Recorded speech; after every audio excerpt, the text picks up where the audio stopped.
நரம்பு சம்பந்தப்பட்ட நோயால பாதிக்கப்பட்ட அமெரிக்க அதிபர் டொனால்ட் ட்ரம்ப். இது குறித்து வெள்ளை மாளிகை அறிவித்த அதிகாரப்பூர்வ தகவல். சமீபத்தில் கால்களின் வீக்கம் ஏற்பட்ட அப்புறம் ட்ரம்ப் அவர்கள் வாஸ்குலர் டெஸ்டிங் உட்பட விரிவான பரிசோதனைக்கு உட்படுத்தப்பட்டதாக வெள்ளை மாளிகையோட பத்திரிகை செயலாளர் கெரோலின் லீவிட் தெரிவிச்சிருக்காங்க.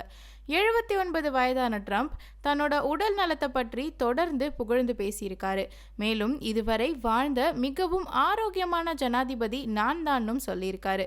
இவருக்கு உடல்ல இருக்க பிரச்சனையை பத்தி மருத்துவர்கள் சொன்னது என்னன்னா, இவருக்கு குரோனிக் வெனஸ்னு சொல்லக்கூடிய ஒரு வகை நோய் தான் ஏற்பட்டிருக்கு. அதாவது கால்களில் உள்ள நரம்புகள் இதயத்திற்கு இரத்தத்தை மீண்டும் அனுப்புவதில் சிக்கல் ஏற்பட்டாலோ இல்ல செயலிழந்தாலோ அது குரோனிக் வெனஸ்னு சொல்லப்படுது. ரத்தம் சர்க்குலேட் ஆகாத நேரம் அந்த பிளட் எல்லாம் காலில் தேங்குறதால வீக்கம் ஏற்படுது. இப்போ அமெரிக்க அதிபருக்கு ஏற்பட்ட பிரச்சனையும் இதுதான்.